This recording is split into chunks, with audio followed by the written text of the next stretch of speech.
Before timers, before thermometers, before measuring cups, there was just a woman, a fire, and 30 years of knowing exactly what to do.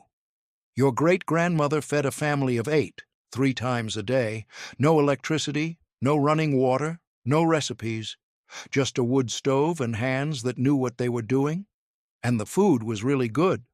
Right now, somewhere in a farmhouse in Ohio, a woman is stirring a cast-iron pot before sunrise, the way her mother stirred, the way her grandmother stirred before that. We live in a world that has forgotten how to stir. These are 33 tricks the Amish never wrote down, passed hand to hand, mother to daughter. Every single one still works. One involves a nail, one involves a coin, one involves a brick. Let's begin. 1. Use a coffee cup to measure flour. There are no measuring cups in this kitchen. There have never been measuring cups in this kitchen. There is a mug, heavy stoneware, no handle, slightly chipped at the rim from years of use. It holds about 8 ounces when full, though no one has ever measured this. It holds exactly what it holds, and the cook who uses it knows exactly how much flour that mug of flour will produce in a loaf of bread or a batch of biscuits, because she has used that mug every single morning for 20 years. This is not imprecision. This is a different kind of precision. Modern baking is calibrated to grams and milliliters and the consistent, predictable behavior of commercial flour that has been milled to exact protein percentages and stored in moisture-controlled facilities. When you bake with those ingredients in that system, measuring cups work well enough. But the Amish were baking with flour milled from their own wheat, which varied in protein content from year to year and season to season, with eggs from their own chickens, which varied in size, with milk from their own cows, which varied in fat content through the year. In that system, the measuring cup was a tool of false confidence. The mug, used daily, adjusted by feel, accompanied by the cook's deep understanding of how the dough should look and feel at each stage, was more reliable. The lesson is not that measuring is bad. The lesson is that knowing your ingredients and trusting your senses is more important than any measuring cup ever made. The cup is a starting point. The hands are the guide. 2. Bake bread in a cast-iron pot. Close your eyes for a moment and imagine you are kneading dough at a wooden table. Your hands are dusted white. The kitchen smells like wheat and yeast and something warm and alive. Outside the window, snow is coming down slowly. Not a storm, just the quiet kind, the kind that muffles all the noise of the world. The dough is ready. You can feel it, springy under your palms, soft but firm, like a good handshake. And now comes the part that most bread bakers today have spent years trying to recreate. You lift that round, soft loaf and set it gently inside a cast-iron pot, heavy as a stone, deep and dark and seasoned with years of use. You settle the lid on top, that thick, heavy lid, and you slide the whole thing into the oven. What happens next is almost magic. As the dough begins to bake and expand, it releases steam, and that steam has nowhere to go. It is trapped under the lid, circling the loaf, wrapping it in heat and moisture from all sides. The crust forms slowly, not cracking and splitting too fast, but stretching with the bread, rising with it, staying soft just long enough for the loaf to reach its full height. And then, in the last minutes of baking, the steam settles and the crust turns. It deepens. It darkens to a color you can only call amber, a deep, warm, crackling amber. The sound when you tap it, hollow and confident like a small drum, tells you it is done. Fancy bakeries today charge $12, $15, $18 for a loaf that was made this way. Baked in a Dutch oven, trapped steam, heavy lid. They call it artisan. The Amish have been doing it for 200 years, and they just called it bread. That cast-iron pot never rusts if you treat it right. And how do you treat it right? Well, that is a secret we will get to a little later. One that involves salt and something that most people in a modern kitchen would never think to scrub with. 3. Thicken soup with crumbled bread. The bread had gone hard. Not moldy, just hard. 2 days old, maybe 3, sitting in its linen cloth, no longer soft enough to eat pleasantly on its own. A modern kitchen would call this trash. An Amish kitchen called it a thickener. Break it up. Crumble it between your palms over the soup pot. Add it in slowly, stirring as you go. The old bread dissolves into the broth the way clouds dissolve into sky, slowly, completely, leaving no trace of their original shape behind. What they leave is body, a richness, a density in the liquid that cream would give you or flour would give you, except that this costs nothing and wastes nothing and carries a depth of flavor that neither of the others can match. This is one of the oldest tricks in the world. Before cornstarch, before arrowroot, before the modern roux. Bread was the thickener. Ribollita, the great Tuscan bread soup, is built on exactly this principle. French onion soup traditionally used old bread not just as a float, but as a base. Ancient grain porridges were thickened with old flatbreads crumbled in. The Amish version was simpler and more practical. A farm wife with a soup pot on the stove and a heel of bread too hard to eat would not think of this as cooking technique. She would think of it as Tuesday. It was just what you did, but in that ordinary act was a lesson about ingredients that we have lost. The lesson is this: old is not bad, changed is not ruined. A piece of bread on its third day is not bread anymore. It is something else, something with new potential. The cook's job is to see that potential and use it. 4. Cook beans with a clean nail. This is the one that stops people.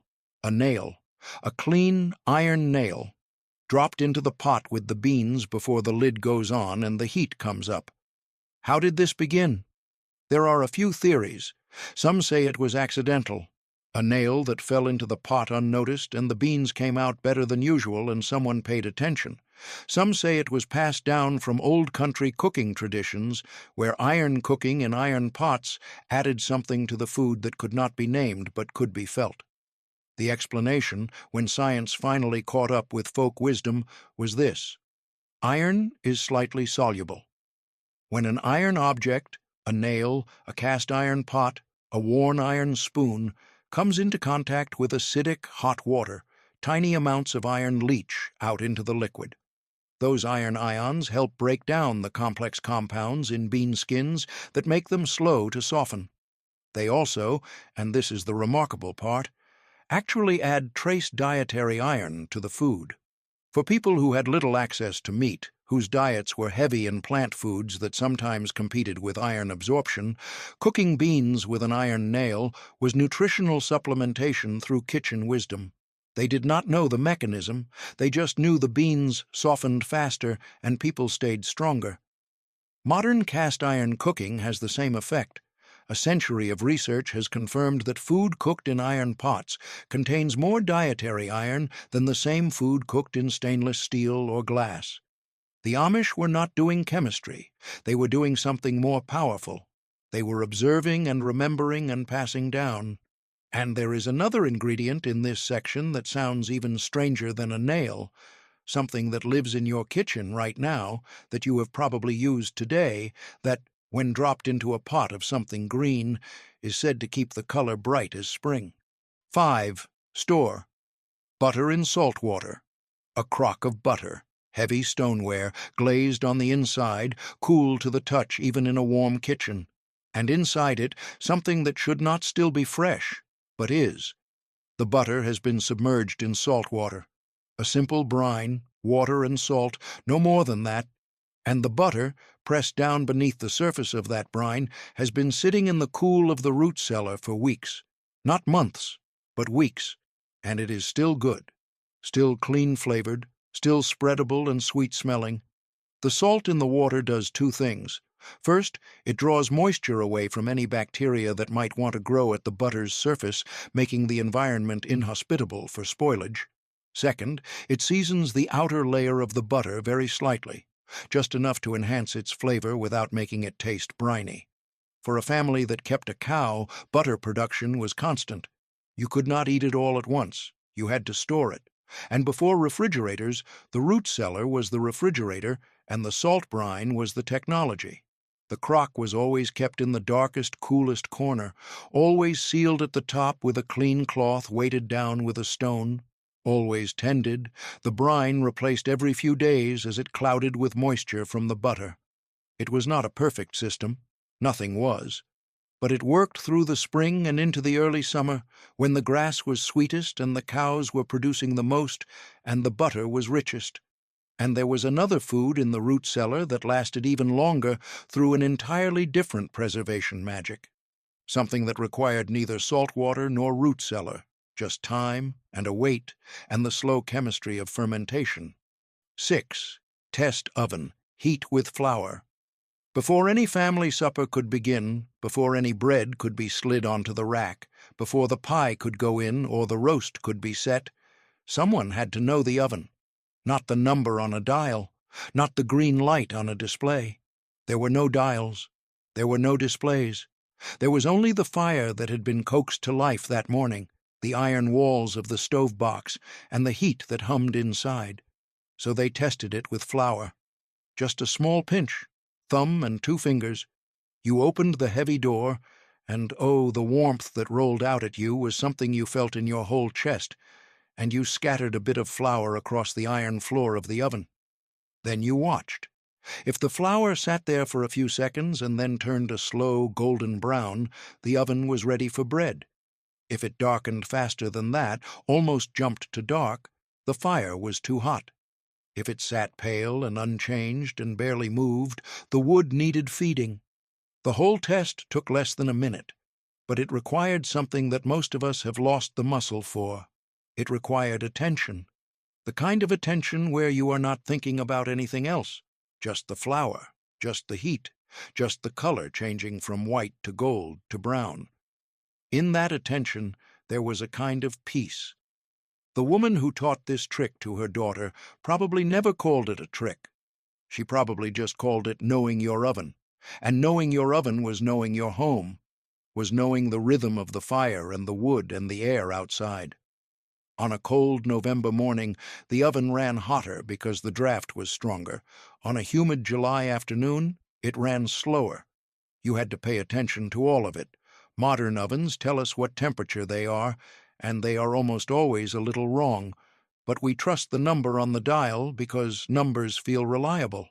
What the Amish knew, what the pioneers knew, was that the only reliable thing was your own careful observation. Try it sometime, even in your modern oven. Scatter a pinch of flour. Watch it. See if the number on the dial matches what the flour tells you. You might be surprised.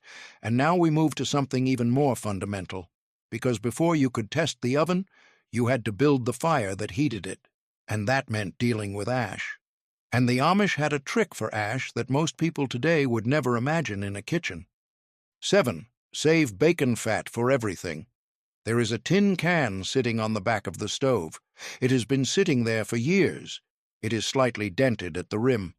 The outside is darkened from heat, and inside it holds something that the Amish considered as essential as flour, as necessary as salt: bacon fat.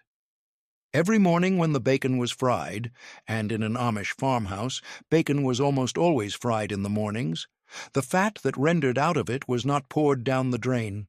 It was carefully tilted from the pan into that tin can, strained if there were bits, left as is if it was clean, set back on the warm part of the stove where it would stay soft and spreadable. That fat was the cooking oil of the household. It fried the potatoes. It browned the onions until they went soft and sweet and golden. It greased the cast-iron pans before the cornbread batter went in. It was brushed on bread crusts to give them color. It was stirred into beans for richness. It was even used to condition leather and grease the runners of stuck drawers. Bacon fat carries flavor in a way that modern cooking oils simply do not. It is smoky and savory and deep, and a little of it transforms even a simple vegetable into something with soul. A pan of green beans fried in bacon fat is not the same dish as a pan of green beans fried in vegetable oil. It is a different food entirely. The Amish knew this. They saved every drop. And fat was just the beginning of what they saved. The water from boiling vegetables, the liquid from pickling, the outer layers and skins of everything. None of it was trash. All of it was material. 8. Use ash to clean pots. Wood ash, the fine, pale gray powder that collects in the bottom of any fireplace or stove. Most people sweep it out and throw it away. The Amish kept it in a bucket by the door. When mixed with just a little water, wood ash becomes a mild lye solution, slightly alkaline, slightly abrasive, and surprisingly effective at cutting through grease and grime. They would scoop a handful into a dirty pot, add a splash of water, and scrub with a rough cloth or a bundle of dried plant fibers. The ash worked the grease loose without scratching the metal, without leaving any chemical smell, without costing a single cent. And when you were done, you rinsed and you were finished. The residue left behind was actually slightly beneficial to the metal, a thin mineral coating that helped resist rust. The chemistry of this is real. Wood ash contains potassium carbonate and calcium compounds. When water activates them, they create a mildly caustic solution that saponifies fat, which is the same process used to make soap. The Amish were not thinking about chemistry when they did this. They were thinking about a clean pot. But the chemistry worked. There is something quietly humbling about this trick. It says, you do not need what they are selling you. You have everything you need. The fire gives you heat. The ash cleans your tools. The wood feeds the fire. Nothing is wasted. Everything returns to use. That philosophy of nothing wasted is at the heart of everything we are about to explore in the next section, because we are moving now to the art of the scrap, to the Amish genius of seeing treasure in what everyone else throws away. 9. Hang herbs from the ceiling. Step into an Amish kitchen in the weeks after summer harvest and look up.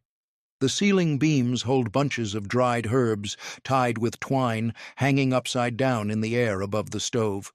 Thyme in small, tight bundles, rosemary stiff and woody, sage going gray at the edges, bundles of mint, flat-leafed parsley, crinkled and dry, lavender for the medicine shelf and the linen drawer, hung upside down so the oils drain down into the leaves as they dry, hung near the stove so they dry quickly and completely without molding, hung where they can be reached easily and broken off in pieces and crumbled straight into whatever is cooking.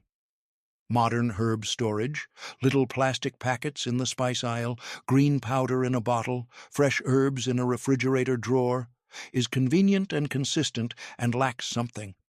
What it lacks is the smell. The full, loud, insistent smell of herbs that have been dried at their peak, in the air, with their oils intact. Open a bundle of homegrown dried thyme and hold it near your face. The smell is almost overwhelming. Sharp and floral and green, and something underneath that you cannot quite name. That intensity means the oils are still present in full. Nothing has been processed away. Nothing has sat in a bottle on a shelf for 8 months, slowly losing everything that made it worth having. Drying your own herbs costs nothing but time, and the time is mostly passive. Tie the bundle, find a beam, wait. The air does the rest. The ceiling in this way becomes a pantry. 10. Cook apples with their peels. Take an apple. Hold it in your hand for a moment. Feel the smooth skin, the slight give at the blossom end, the cool weight of it. Smell it, that faint, clean, sweet smell that is somehow both familiar and impossible to describe. Now think about where the flavor lives. The flesh of an apple is sweet water. It is fine, it is pleasant. But most of the complexity, the tartness, the floral notes, the depth that makes one apple taste different from another apple, lives right there at the surface, in and under and just behind that thin skin. When you peel an apple before cooking it, you throw away a significant portion of its flavor.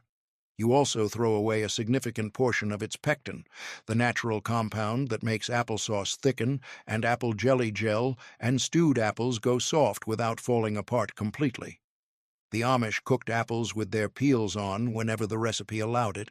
For applesauce, the whole apple went into the pot, cooked down soft, then was pressed through a food mill or a fine sieve that removed the skin and seed while keeping everything the skin had given to the sauce.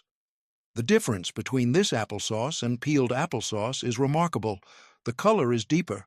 The flavor is more complex. The texture is richer from the extra pectin. For baked apples and stewed apples and apple butter, the peels stayed on through the whole process. They softened and dissolved into the surrounding fruit, giving it everything they had. Nothing wasted, not even the peel. And now, we move into the final section, the one that is perhaps the most personal, because we have talked about fire and scraps and preservation and alchemy. Now we talk about the hands themselves, about the wisdom that lives not in recipes, but in the way an Amish cook touches and senses and intuits the food. 11. Use potato water for soup base. Every time you boil potatoes, something happens in the water that most people pour down the drain. The water turns cloudy, a pale, soft white, almost like very diluted milk. That cloudiness is starch, and that starch is flavor and body and richness, all of it dissolved and ready to be used. The Amish kept a separate pot near the stove for this water. Not every family did it the same way, but the principle was universal. You do not throw away what the food left behind. Potato water went into soups and stews as the liquid base. It went into bread dough to make the loaves softer and help the yeast rise stronger. It went into gravy to add body without flour. Try it once and you will never pour it down the drain again. The flavor is subtle, almost invisible. You would not taste a bowl of soup and say, "Aha, potato water," but you would taste it and say, "This is rich, this has something in it," and you would be right. The starch coats the back of the spoon in the way that a good stock does. It rounds out sharp edges. It turns thin into full. There is also science here. The starch in potato water begins to break down during boiling into shorter chains that are more easily used by the body, adding nutrition as well as body to whatever you pour it into. But of all the scraps and liquids that the Amish repurposed, the one that perhaps speaks most to their genius for nothing wasted is a liquid most people today actively throw away.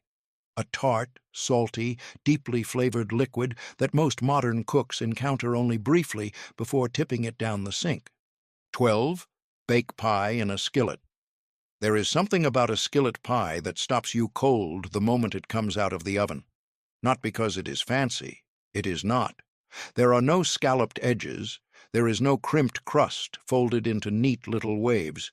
The crust is rough at the edges, pressed into the curve of the cast iron with thumbs, not tools. It hangs slightly over the edge in places and tucks under in others. It is imperfect in the most perfect way. But then it hits the table and someone cuts into it. And the sound. The shatter crack of a crust that is crisp all the way through, even on the bottom, because the cast iron held heat like a second sun all the way to the base. That sound is something you remember. Pie pans today are thin. They are flimsy and bright, and they do not hold heat. They bake the top crust and the filling fine enough. But the bottom? The bottom often stays pale and a little soft and a little sad. You have to blind bake it. You have to use pie weights. You have to fight for crispness. The Amish did not fight for crispness. They built it in from the start by choosing the right vessel. A skillet that had been sitting on the back of the stove all morning, already warm, already carrying heat deep in its iron walls, slid into the oven and never let go of that temperature. The bottom crust went in already warm and came out shattering. Apple pie, choufle pie, vinegar pie, sweet potato, whatever was in season, whatever the root cellar offered, it went into that skillet and it came out transformed. And speaking of what the root cellar offered, we are about to talk about something that most kitchens threw away without a second thought, something that the Amish scooped up and turned into gold. 13. Make quick cheese from sour milk. The milk had turned, not violently, not the sharp gagging spoilage of milk gone truly bad, just turned, gone pleasantly sour, the way milk does when it sours naturally and cleanly in a cool kitchen. Still smelling of cream, just with an edge to it. An edge that most modern cooks, trained by expiration dates to fear all sourness, would send straight down the drain. The Amish cook set it on the stove instead. Warm the sour milk gently, not boiling, just warm, around the temperature of bath water, and the proteins in it begin to coagulate. They cluster together and rise toward the surface in soft, white, irregular clumps. The liquid left behind goes pale green and thin. That is the whey. Line a colander with cheesecloth. Pour the whole pot through it. Let the whey drain through and collect in a bowl below. That whey is also useful for bread and soup, but that is another story. What stays behind in the cloth is farmer cheese, soft, mild, fresh, slightly tangy. Press it lightly and it firms a little. Leave it loose and it spreads like a soft ricotta. This cheese, on a piece of fresh bread with a spoonful of jam, is one of the most quietly satisfying things you can eat. It tastes of the farm, of the morning, of the care of a cook who saw potential in what others threw away. The whole process takes less than an hour. The ingredients cost nothing because the milk was going to be discarded, and the result is a food that a fancy grocery store would charge $12 a pound for and call artisan. It is not artisan. It is just old. 14. Warm plates. Near the stove. A meal served on a cold plate is half lost before it is tasted. This is something that old cooks understood instinctively. The moment hot food, a ladleful of soup, a slice of roasted meat, a pile of mashed potatoes straight from the pot, hits a cold plate, the temperature begins to drop. The fat in the food begins to firm. The steam stops. The meal that was perfect on the stove becomes merely warm on the table before the family has even sat down. The Amish warmed their plates, near the stove but not on it, propped against the warming shelf, or stacked on the back of the iron where the heat was gentle and radiant rather than direct. Just long enough to take the cold out, to bring the plate to a temperature that would hold the heat of the food rather than steal it. This was especially important in winter, when farmhouses could be bitter cold away from the kitchen, when a meal carried to the table lost heat fast, when small children needed food that stayed warm through a slow family meal. A warm plate is an act of care. It says, "I thought about this. I paid attention. Your meal matters enough to me that I did this one small extra thing so that it arrives to you at its best." That is what all of these tricks are, in the end. Acts of care made habitual. Attention transformed into action. The wisdom of the hands is not about technique. It is about love made practical. 15. Use vinegar to brighten stews. The stew had been on the stove for 3 hours. The meat was falling tender. The vegetables had gone soft and sweet. The broth was thick and rich and deeply brown, and it smelled like everything good about winter and home and being warm inside while it was cold outside. But something was missing. A good cook could tell. It was not flavor exactly. There was plenty of flavor. It was more like brightness, like the difference between a room with one window and a room with 3. The stew had depth, but it did not sing. A splash of vinegar, not a cup, a splash. Maybe a tablespoon. Cider vinegar, probably, because cider vinegar was what the farm had. Made from the same apples that grew out back, fermented down from cider into this sharp, amber, faintly fruity thing that lived in a jug on the shelf. That vinegar went in, and something shifted. The brightness arrived. The flavors that had been lying flat and soft suddenly had edges again. The richness was still there, but now it was cut with just enough acid to make it interesting, to make you want another bite. This is the trick that professional chefs call finishing with acid. A squeeze of lemon, a dash of wine, a splash of vinegar. Done at the very end of cooking, it does something that no amount of salt or fat can replicate. It lifts, it brightens, it separates the individual flavors so they can be tasted distinctly rather than as one heavy mass. The Amish did not call it finishing with acid. They called it waking up the pot. But the effect was the same, and the instinct behind it, the sense that something needed brightness, that the dish was not quite alive yet, is one that no recipe can teach you. It comes from tasting and paying attention and cooking the same pot of stew until you know exactly when it is ready. 16. Cook dumplings on top of stew. The stew is simmering.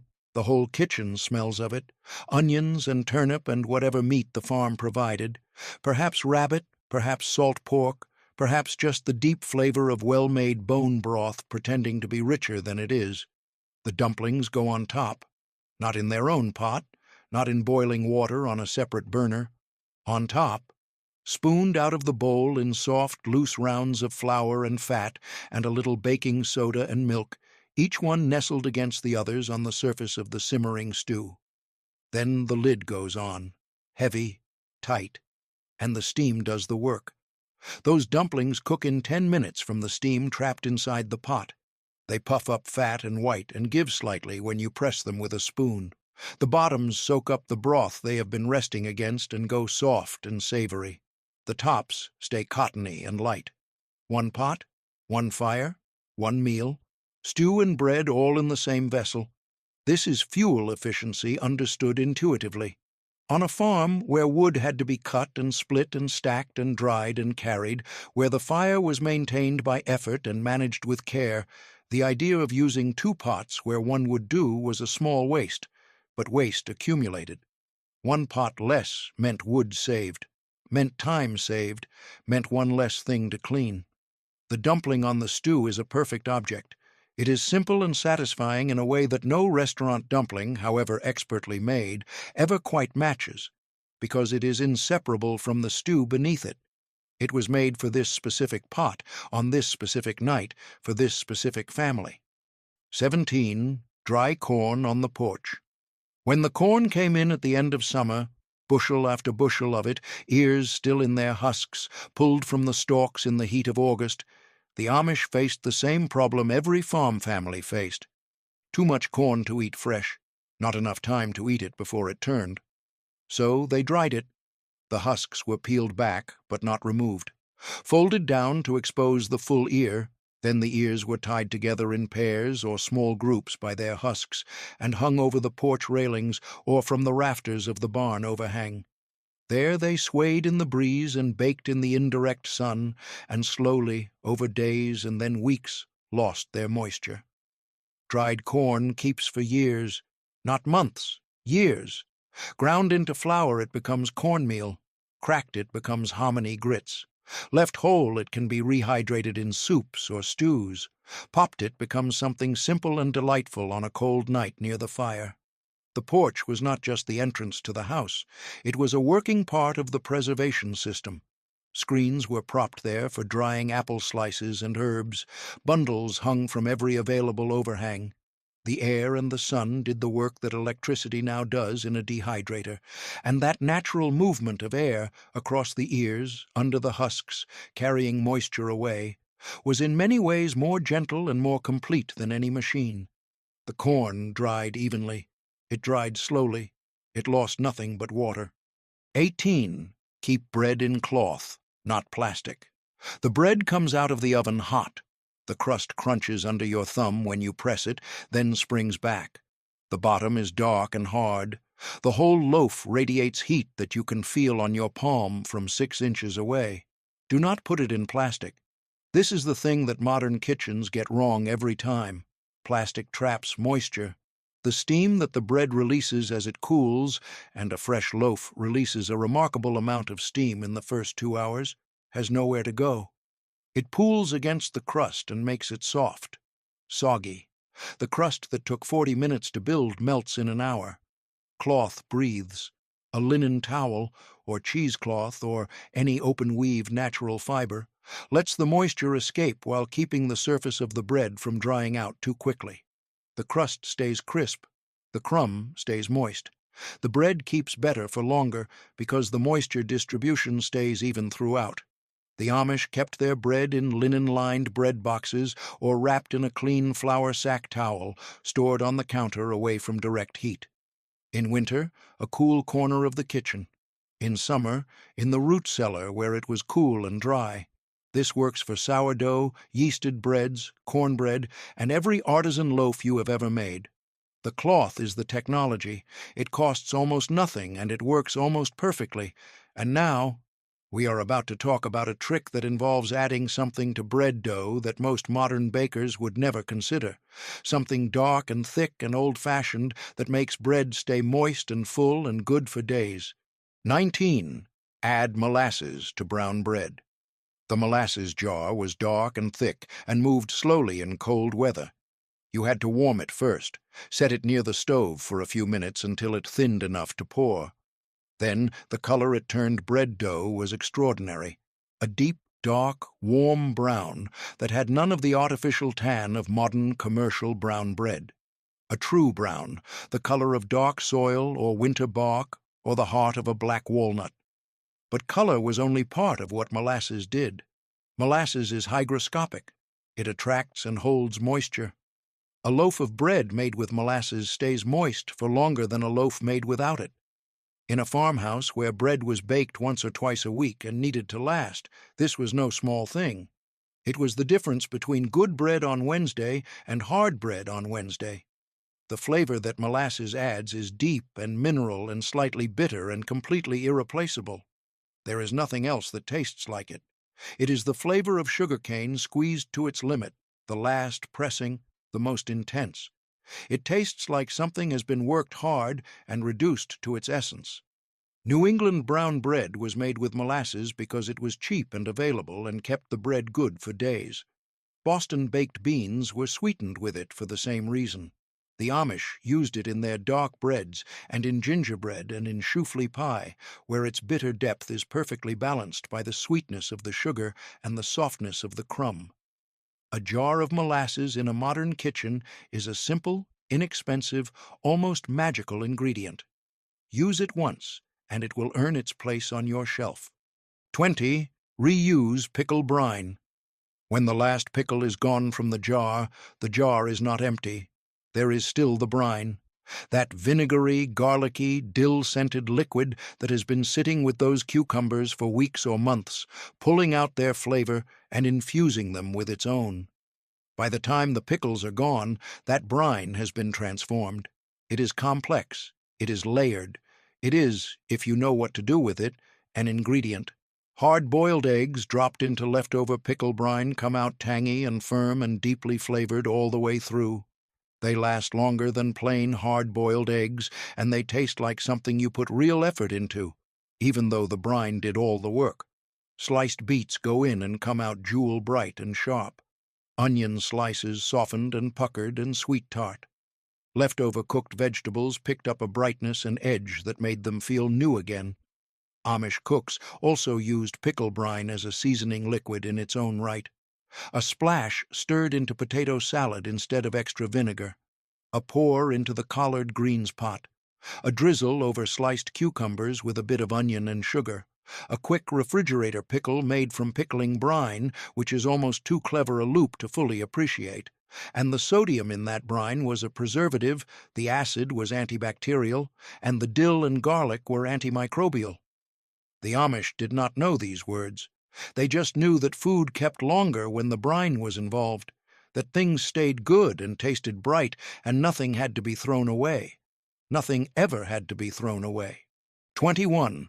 Use a brick to press sauerkraut. Late autumn. The cabbages have been cut and shredded. The salt has been rubbed in with bare hands, strong hands, practiced hands, hands that know how much salt is enough by feel alone, until the cabbage has released its water and gone limp and shiny in the crock. Now it needs to be held down, submerged under its own brine, kept airless, kept in that anaerobic environment where the right bacteria, the ones that produce lactic acid, the ones that make sauerkraut what it is, can do their work without competition from the wrong ones.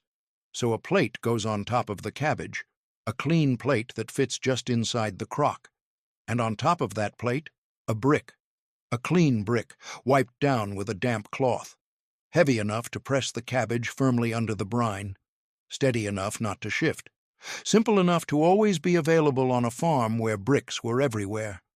The fermentation took weeks.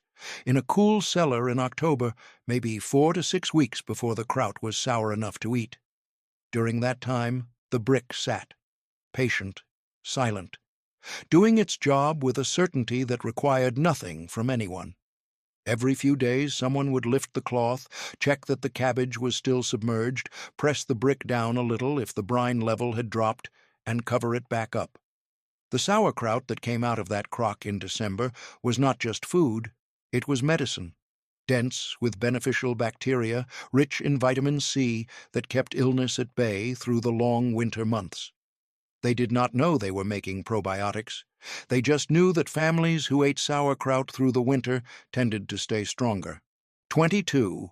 Baked potatoes in the ashes. When the evening fire burned low and the flames had become quiet embers, glowing orange and red beneath a soft white layer of ash, the children knew what was coming. They had watched their mother push the potatoes in earlier, just nestled them right down into the ash bed with a long poker, patient and slow, settling each one like tucking something in for the night.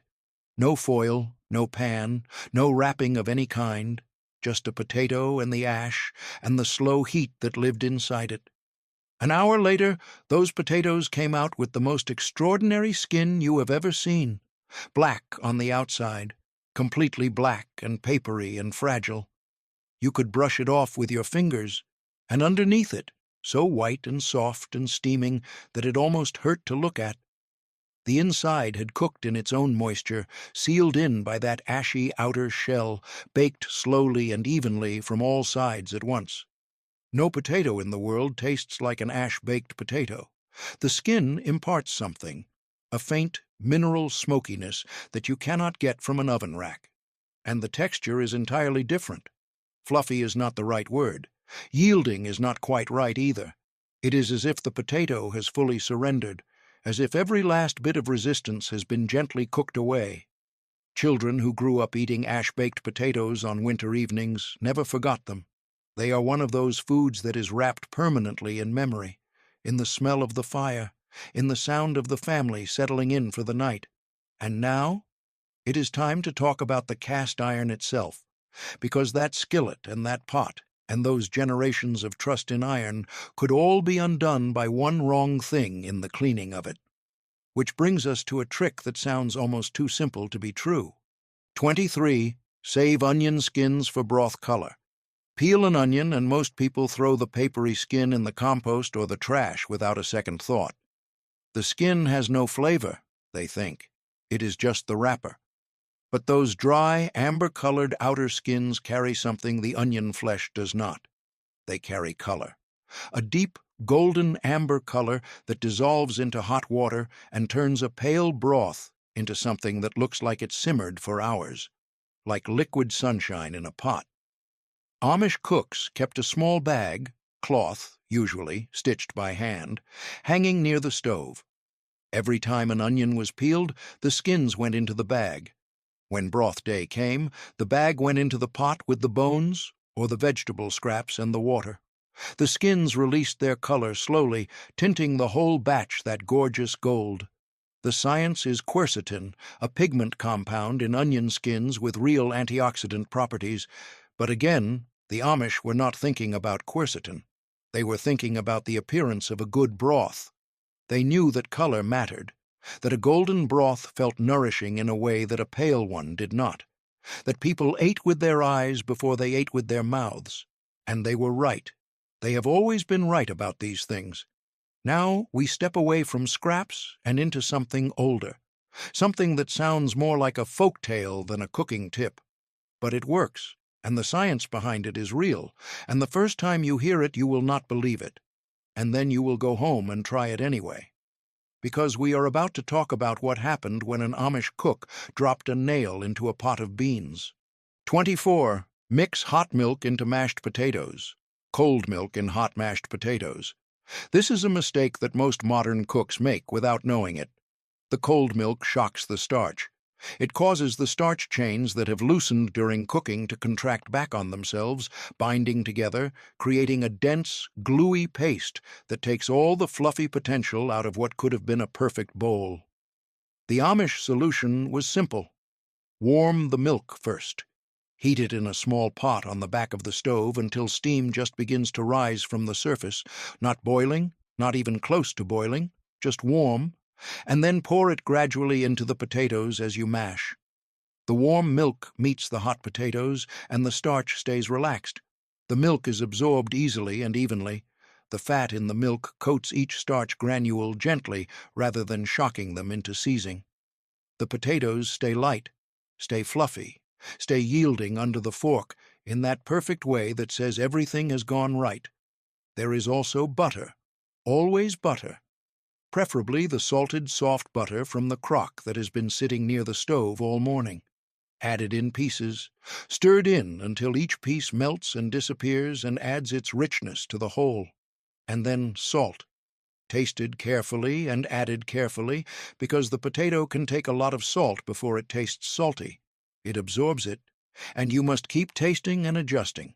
These are the steps: warm milk, real butter, careful salt. They sound small, but they are the difference. 25. Make pancakes from leftover cornmeal mush. Supper the night before had been cornmeal mush, thick, slow-cooked, poured into a loaf pan to set. The children had eaten it with a pour of molasses and a pat of butter and gone to bed warm and full. In the morning, the mush had firmed up overnight in the cold of the kitchen. It had become a thing you could slice, dense and golden and smooth, with a slight resistance to the knife. Those slices went into the cast-iron skillet with a small amount of bacon fat. Of course it was bacon fat. And they fried until each side developed a crust. A thin, lacy, slightly crunchy crust that gave way to the soft, yielding interior. A drizzle of maple syrup over the top. Breakfast. Done.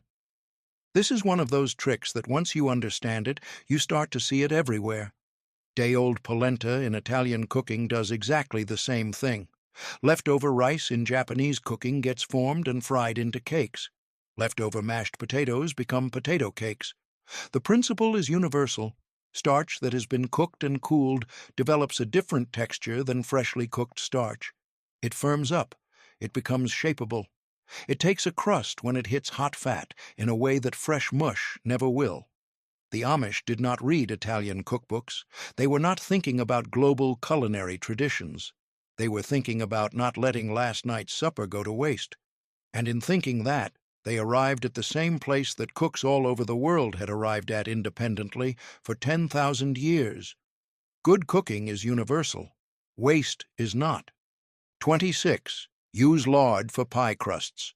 The argument about pie crust will never be fully settled. Some people swear by butter, some by a combination of butter and shortening, some by the pure, cold, rendered fat of a pig. The Amish have had this settled for 200 years. Lard, pure, white, cold lard, cut into the flour with quick fingers until the mixture looks like coarse breadcrumbs with some pea-sized pieces still visible. Then a very little cold water, sometimes ice-cold, sometimes with a splash of vinegar to inhibit gluten development, added just until the dough holds together. Not a smooth dough, not a heavily worked dough. A barely there dough, shaggy and imperfect, that comes together only when it needs to. What lard produces that butter does not is pure, shattering flakiness. Butter has water in it, and as that water turns to steam in a hot oven, it creates layers that puff, but can also go tough if you have overworked the gluten. Lard has no water. It coats the flour proteins in pure fat, preventing gluten from forming at all in those spots, leaving behind layers that break apart like thin glass when a fork touches them. A lard pie crust is not as flavorful as a butter crust. Butter has a richness that lard lacks. But for texture, for structure, for the pure sensory experience of a crust that shatters, nothing comes close. The Amish made their own lard. It was a byproduct of butchering, rendered slowly from the fat trim, strained and set in crocks, kept in the root cellar. Nothing about the pig was wasted. Nothing was ever wasted. 27. Dry apples on screens. The apple harvest brought a particular kind of beautiful chaos to an Amish farm. Too many apples at once, barrels of them, baskets overflowing, the smell of bruised apple on warm autumn air so thick you could almost drink it. Some went into pies and sauces immediately, some went into cider, some into vinegar, but the rest they needed to last through winter and into spring. So they were peeled and cored and sliced thin as a thumb could manage consistently, and laid out on wooden-framed window screens set on sawhorses in a sunny, breezy spot. The sun did not need to be fierce. Even October sun, low and gold, was enough if the breeze was right. The slices curled at the edges as they dried, turned from white to cream to a soft golden tan, shriveled and puckered and became dense with concentrated sugar and flavor. A dried apple slice has a flavor that a fresh apple does not. The sweetness is more intense. There is a slight tartness underneath, sharpened by the drying process. The texture, chewy and dense, satisfies in a completely different way from fresh. Amish children ate dried apple slices through the winter the way modern children eat candy. They were sweet and portable and endlessly available from the crocks and bags stored in the cellar. They went into oatmeal and puddings and cake batters. They were stewed back to softness in water with cinnamon for a sauce. One apple, dried, would keep all year. One apple, fresh, had perhaps a week. The screen, the sun, the breeze, and the patience to wait. That was the technology. That was enough. 28. Rub garlic on toast instead of cooking it. Raw garlic is a different ingredient from cooked garlic. This is a thing that most people intuitively know but rarely think carefully about. Cooked garlic is soft and sweet and nutty. Its sharpness has been calmed by heat. Its sugars have caramelized slightly. Its pungency has been transformed into something almost gentle. Raw garlic is fierce. It bites. It sits on the back of the throat and announces itself. It stays with you. And for certain applications, a summer salad, a piece of warm bread, a simple bowl of soup, that fierceness is exactly what you want. Rub a split clove of raw garlic across the surface of warm, toasted bread, and what happens is almost violent. The rough surface of the toast acts as a micrograter. It breaks the cells of the garlic open and drags the juice across the bread. The oils absorb immediately into the warm, porous surface. The flavor that results is sharp and alive and green in a way that a piece of garlic bread made with butter and cooked garlic never quite achieves. This is the original garlic bread, the one they have been eating in the hill towns of Italy and Spain and around wood fires in farmhouses everywhere for hundreds of years. Before garlic butter, before the foil-wrapped loaf, just bread and heat and a raw clove of garlic and whatever oil you had to drizzle over the top.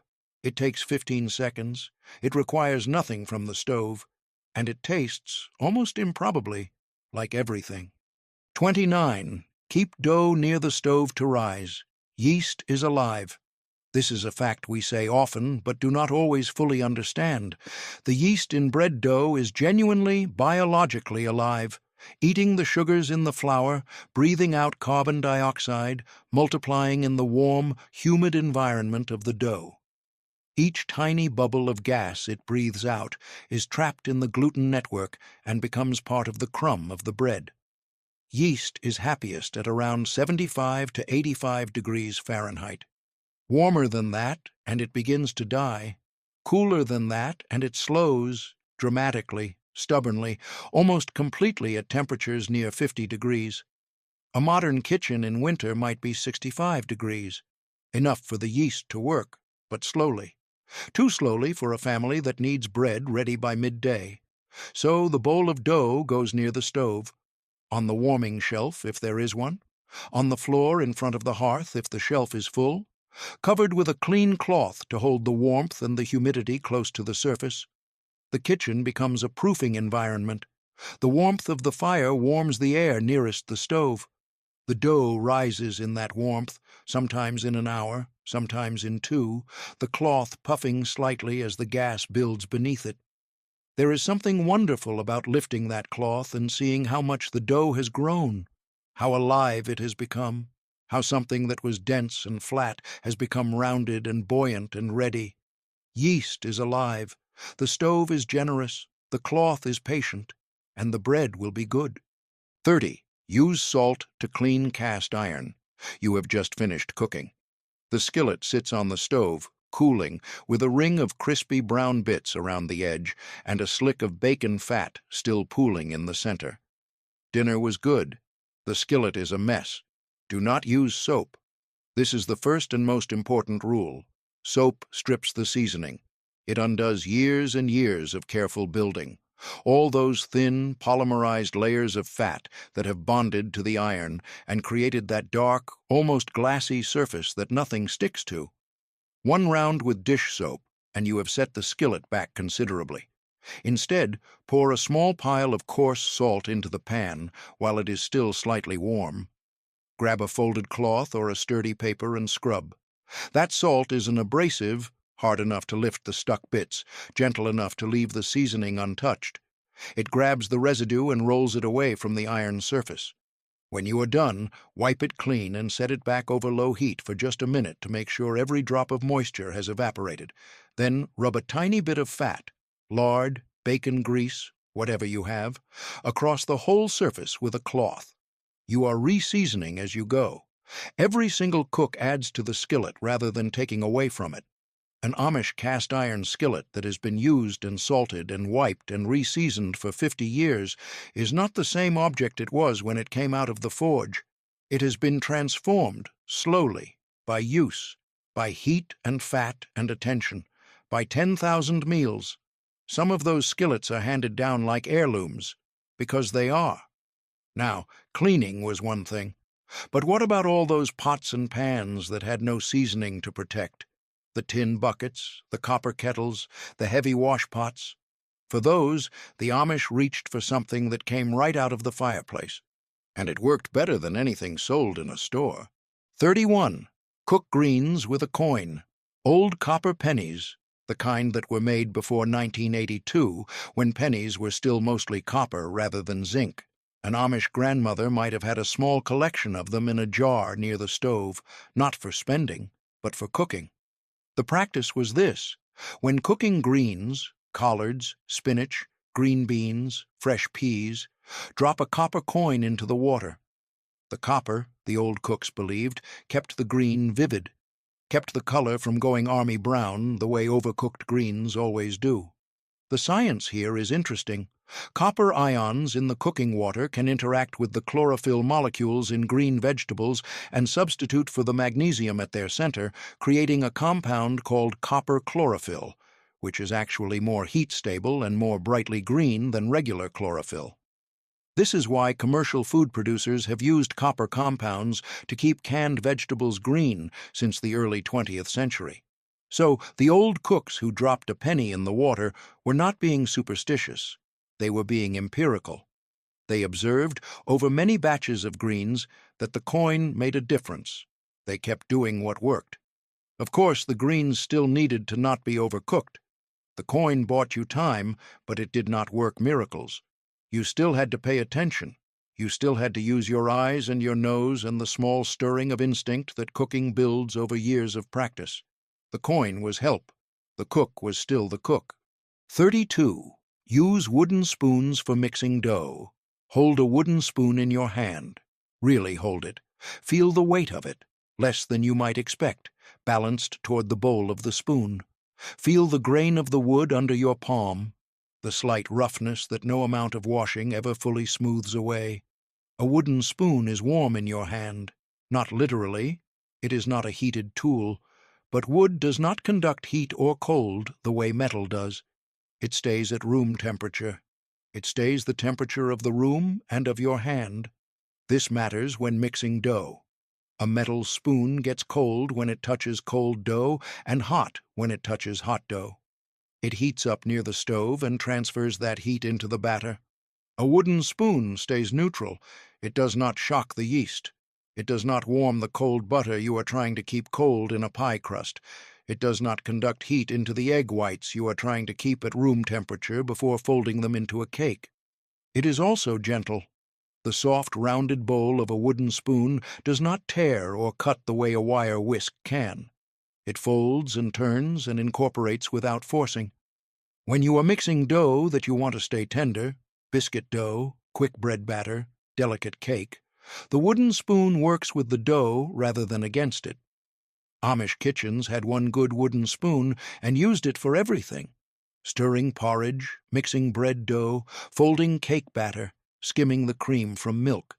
The same spoon, worn smooth in the places where the same fingers had held it 10,000 times. That worn, smooth place in the handle is a record of a life spent in a kitchen, of attention paid and meals given, of love made practical. 33. Bake cake in mason jar lids. This one stops people too, not with mystery but with delight. A mason jar lid ring. The outer band, just the metal ring, without the flat lid portion, set on a greased baking sheet and filled with cake batter. Just enough batter to come halfway up the ring. Set in the oven. Baked. What comes out is a small, round, perfectly shaped individual cake. The ring creates a contained, even environment. The batter bakes up through the center of the ring and domes slightly at the top. The edges are perfect, straight and clean, defined by the metal. The bottom has the slight crispness from direct contact with the baking sheet. In a household where a whole cake might be too much, or where children each wanted their own portion, or where a guest deserved something special and individual, the jar lid cake was practical genius. It also solved the problem of portion control without the need for cutting and potential for arguments over who got the bigger slice. Every ring produced an identical cake. Every person received exactly the same. There is something in this that feels very Amish. Not about equality in an ideological sense, but in the simple domestic sense of a family that shared everything and wanted the sharing to be fair and without friction. The jar lid cake was a small solution to a small social problem, but the small solutions done consistently and with care are what make a household run peacefully. We started this journey before sunrise, in a dark farmhouse kitchen, with nothing but a wooden spoon and a fire. And we made it through all 33. 33 tricks that were never written down, never taught in a classroom, just passed quietly from hand to hand, generation to generation, in kitchens that smelled like wood smoke and fresh bread. None of them cost anything. None of them need a gadget.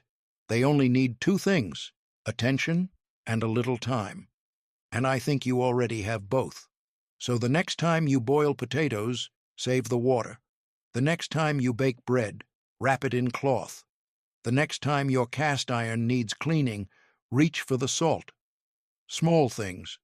But small things done with love are never really small. Now, which one surprised you the most? The nail? The coin? The brick? Drop it in the comments. I read every single one. And if you thought these tricks were something, just wait.